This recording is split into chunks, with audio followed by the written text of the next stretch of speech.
Hey folks! Welcome back to Let's Play LSD. I'm your host CPC Gamer, and in our last episode, we entered the Violence District, only to be dragged right back out again. It's alright though. I would sooner not spend any more time in there than is strictly necessary.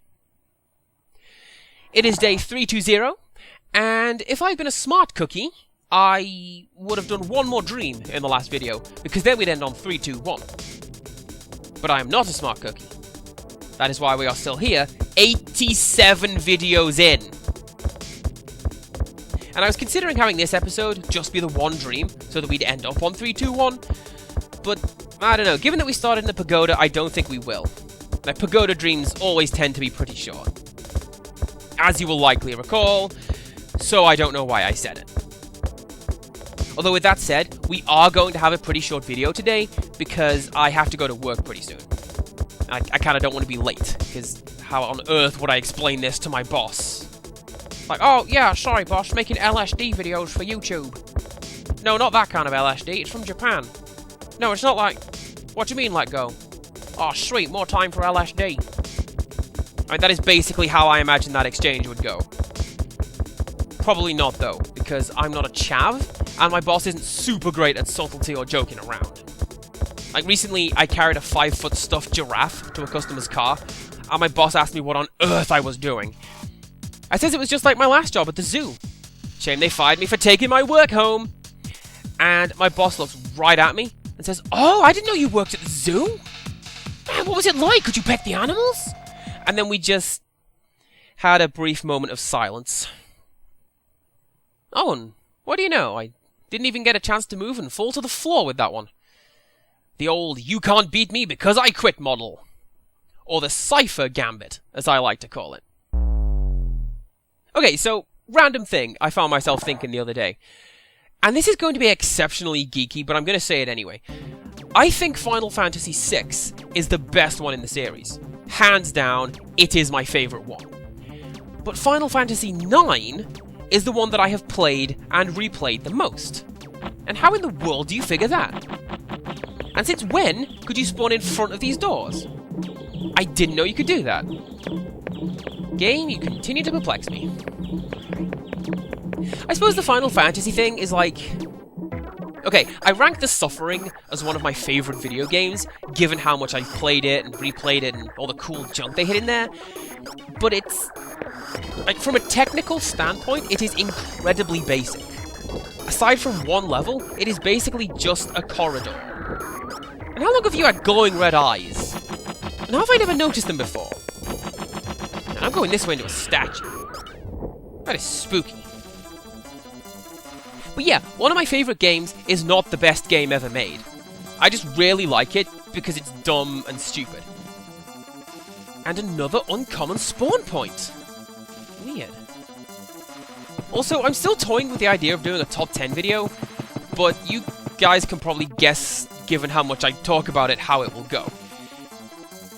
No. Okay. I was hoping for the face on the wall. That said, it's entirely possible for the head to spawn there, like where I was stood as well.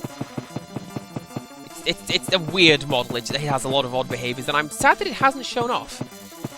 But whatever. Let's explore Kyoto. Let's get some practice in for when I go to Japan. Boku no namae wa Annie desu. Oppai ga suki desu. Good job! And no, post-production gamer didn't forget subtitles on that one. I actively told him not to do it just to mess with the viewers. Probably because one of my favourite things in the world is when I screw around with the video in some way that makes it look like it's part of the game. Especially when the internet goes along with it. I did it in one episode of LSD because I was hoping that none of you guys could read Japanese to know what I actually did. Although my favourite one is Dream Mix TV World Fighters.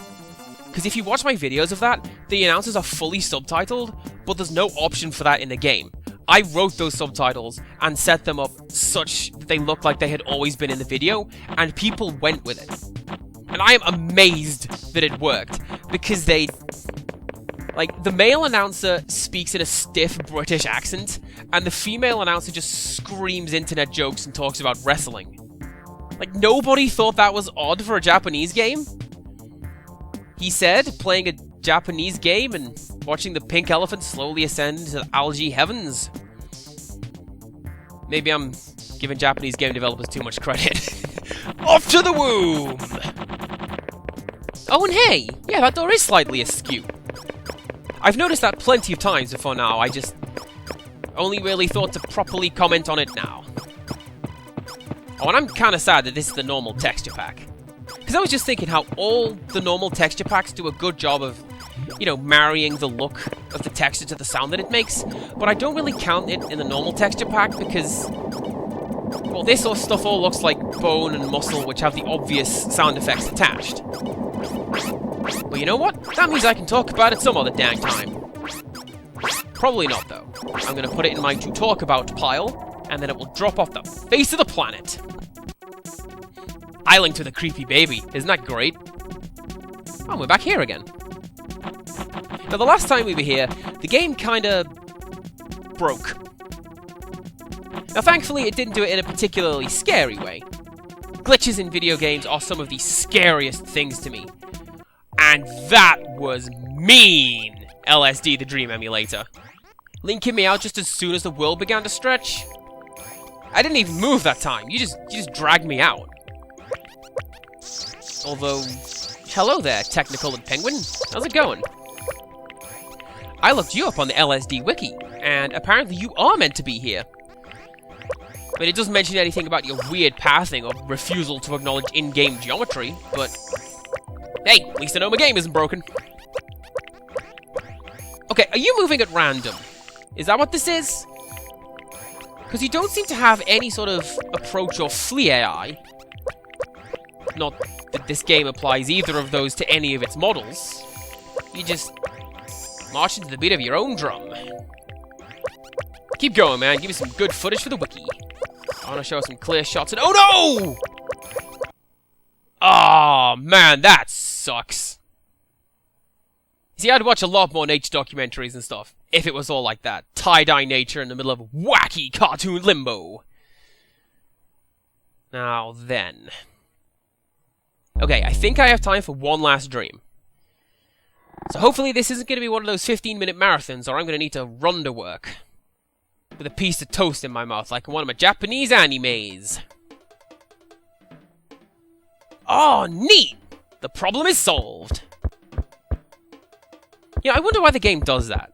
Like, you very often have a cluster of dreams beginning in the pagoda before moving on to somewhere else. Again, I think that runs along the same logic of actual dreams. Like, I have themes that come and go for days and weeks at a time. Most recently, the concept of fishing and the word generic.